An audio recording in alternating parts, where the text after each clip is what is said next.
Welcome everyone to another episode of Neuro FM. Kind of have like a two-parter today.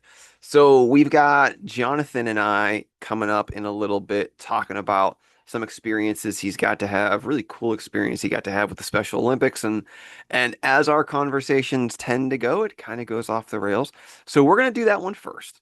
And then after that one, we'll kind of let the kids go on their way because hopefully we got some fans and friends of Jonathan's, and then we're going to follow it up with kind of an adults only episode where I react to some of my thoughts. And so it's where I get to dig in deep about regulation and expectations and all of that. So, as mentioned, we kind of got a two-parter. We got two episodes in one.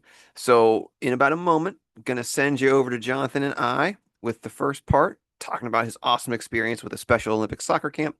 And then after, that's going to be specifically for the adults in what I learned about regulation and how I applied it to myself to allow everyone to have a great time. So that's going to be the lesson. Adults can do the adult things. We'll talk after that. So kids gonna listen first. Everyone family friendly can listen first. And then we'll give them a chance to go about their day, and then we'll close it with the adults and the lesson that hopefully we'll learn from all of this. So without further ado, let me throw it over to my co-host and his father, Jonathan and Jeremy. Take it away.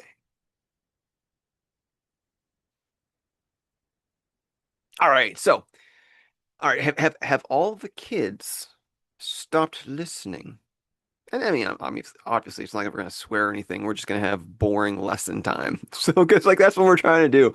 We're trying to teach some life skills here. So, rambled a little bit. Hopefully, all the kids have got to experience the good part of that. And now we can just have an adult conversation. So, one of the things that I really want to emphasize as it pertains to regulation, and I work with a lot of guys and adolescents as it pertains to regulation. And there's this misnomer that regulation is like an antacid or like an ibuprofen, like you just pop it when you need it.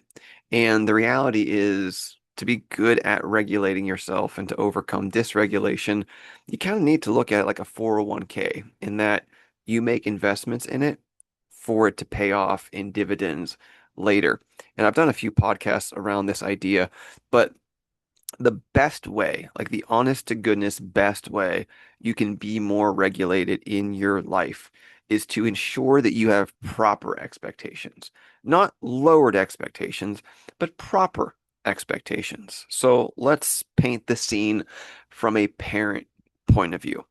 My son is absolutely amazing, but he's also very much autistic. And as we've discussed over the past year or two, probably even three at this point, part of me getting better at being a father and as a parent is letting go of neurotypical expectations and just having proper expectations for my son.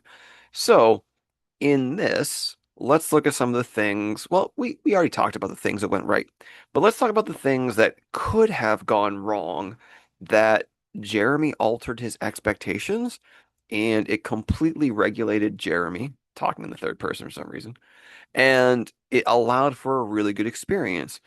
So the first is that Jonathan, though he did play defense the second time, he asked the kid if he could play goal first.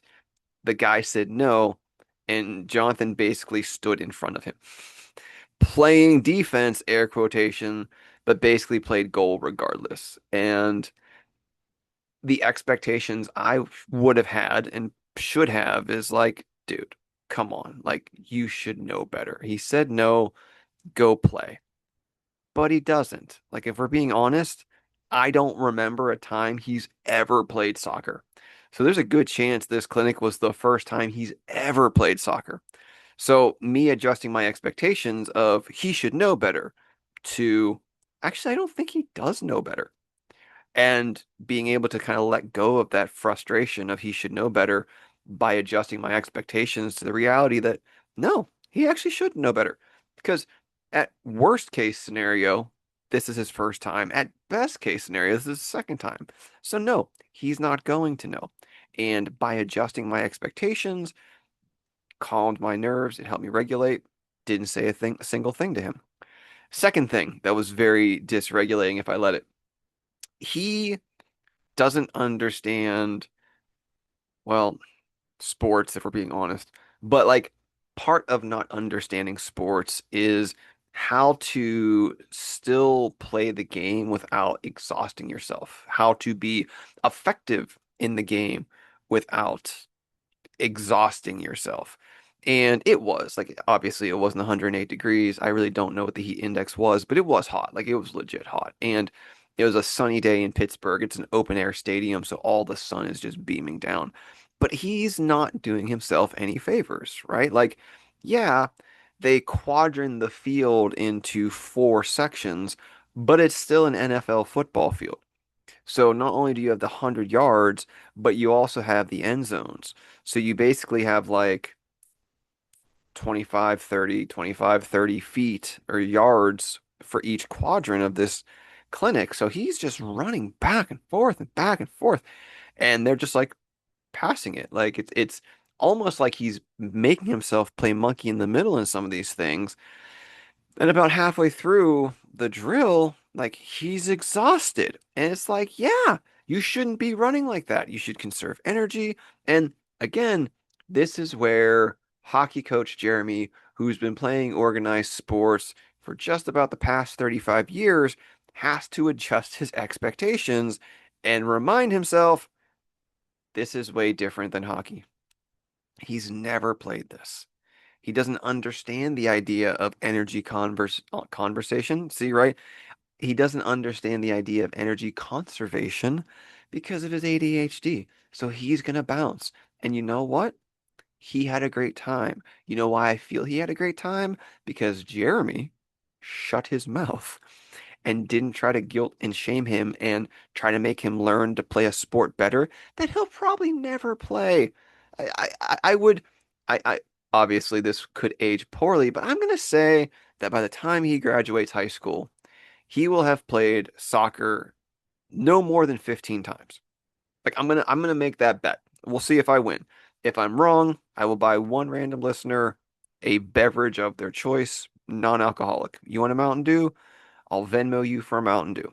You want a Coca-Cola? Venmo you for a Coca-Cola. So I just can't imagine he's going to play soccer in any really way, shape, or form. So for dad to have these expectations that he's going to understand 35 years of experience on how to approach athletic endeavors is ridiculous. But yet the impulse is there. And so again, I've got to adjust my expectations. Yeah, he's doing this to himself. But he's also an 11-year-old kid who's autistic, just running around having the time of his life. Come on, Rochford, let him do it. Another thing that I kind of adjusted my expectations on, and this one is debatable, right? But like when he got tired, he sat down where he was tired, like right in the middle of the game, like right in the middle of the field. And it's like, that's that. If I were to actually want to talk to him about something, that would be the thing to talk to him about.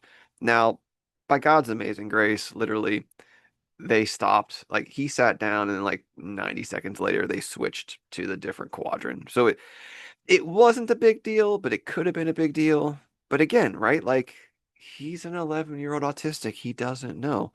So didn't say any of these things to him. Something I did say to him, but another thing that I was able to curb my frustration with and get regulated around was he has this goaltending water bottle that he uses for goaltending. Words are hard.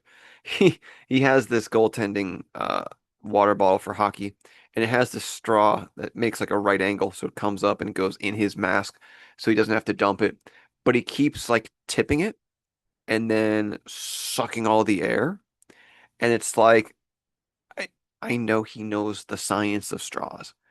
And, you know, but I also know he's ADHD and he is just a beautiful autistic child. So he's not going to remember half the things, if not 98% of the things.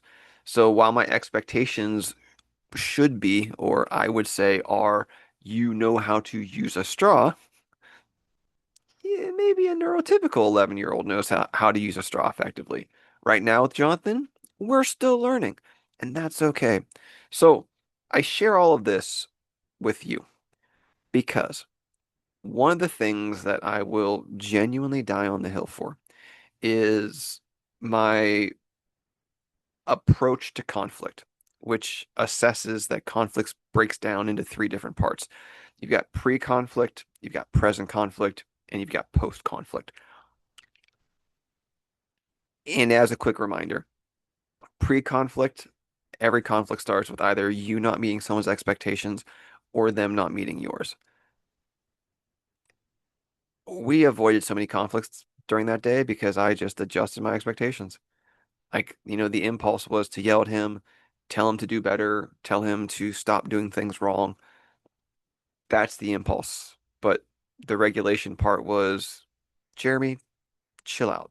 He's a special needs kid at a special needs kids event. No one's getting scholarships. No one's getting trophies other than running around and, as you heard, having a great time. None of this matters. I mean, it matters, but it doesn't matter how good you are at it. It doesn't matter that he didn't understand the social protocol and still played defense, basically playing goalie, right? Not being able to calm himself and play more zone defense than trying to play man to man all the while he's running 25 yards at a time. Like, none of that matters. What matters is he had an amazing time. And the reason he had an amazing time, A, Special Olympics was great, but B, Jeremy didn't ruin it. And it's important because 5 years ago, Jeremy would have ruined that. Jeremy would have told him what he did wrong during it. On the way home, Jeremy would have told him all he could have done better. But reformed autistic Jeremy said, how'd it go? Was it good? He's like, yeah, it was amazing. And reformed autistic Jeremy shut his mouth other than to smile and say, that's great, bud. High five. So I will die on this hill. Like, if you're looking to avoid conflict and not avoid it, but actually prevent it, check your expectations. Whether it's with the relationship you have with your wife, the relationship you have with your kids, and honestly, the relationship you have with yourself. Like, I'm not gonna lie. The past few months, my fault. Actually, it is the past few months because, like, before the back injury, I had like 3 weeks of being better because before that, I had surgery on my arm for like a skin situation. Like, it wasn't melanoma, but it was like pre-melanoma. So it was like the stage before melanoma. So like they removed a paper football size thing of my arm. And so like that was 5 weeks of just disruption. So it's like actually, yeah, that is very honest. Since I'm about to say since like March, there's something wrong with me. I'm sure people who listen to the podcast go, there's always been something wrong with you. But like physically at least, like there's been something wrong. And that's for me, like that's very dysregulating because I get so much of my regulation through exercise and physical activity and couldn't go to the gym or anything because of the sutures in the arm. And then finally get to go back to playing hockey and going back to the gym for like 3 or 4 weeks. And then this happens. And it's been stressful, but the time away and the slowing down has really allowed me to do has really allowed me to have an inventory of what's important and what's not important. And sometimes the kids having a great time and making good memories is more important than being athletically correct. So, want to talk about that because I know I work with a lot of the guys in the one-on-one realm, and we talk about dysregulation and how being dysregulated not only strains the relationship with their kids, but it also strains the relationship with their wife. And what I want you to learn from this, as I had to learn, is an overwhelming majority of the problems and the disconnects and the disagreements and the frustrations we have with our children, they come from not having appropriate expectations. And if we can adjust our expectations, that'll give us a point where we can get regulated enough to actually do something better about them, as to with your wife. Better expectations. Again, not lowered expectations, better expectations, appropriate expectations. asking yourself, am I really having the best mindset of this being in a neurodivergent relationship, being in a neurodivergent family? So, thank you so much for listening. Kind of wanted to blend these two together. Oh, sorry, one last thing. This was just supposed to be about the Special Olympics, and as we were getting ready to shoot, Jonathan was like, "Yeah, and I could talk about Lucy, and I could talk about BFDI," and I'm like, again, impulse is like, "No, we had a plan. Black and white, rigid Jeremy wants the plan." And that's what dysregulated Jeremy wants to do is to stick to the plan. But regulated Jeremy, who says we should have proper expectations for this, is Jonathan's excited about doing this. Like he wants to do stuff like this, and it helps him in his theater, and it helps him have confidence with his friends, and it helps him feel like some of his special interests matter. So, yeah, didn't meet my expectations because we were just going to talk about Special Olympics athletics. Did we talk about more? Yes. Did that frustrate me initially? Yes. Did regulated Jeremy, who altered expectations, allow that to happen? Yes. Did he say anything about it? Not until now, because you're seeing the behind the scenes. So, in the same way, he got to have a great time with the Special Olympics soccer clinic.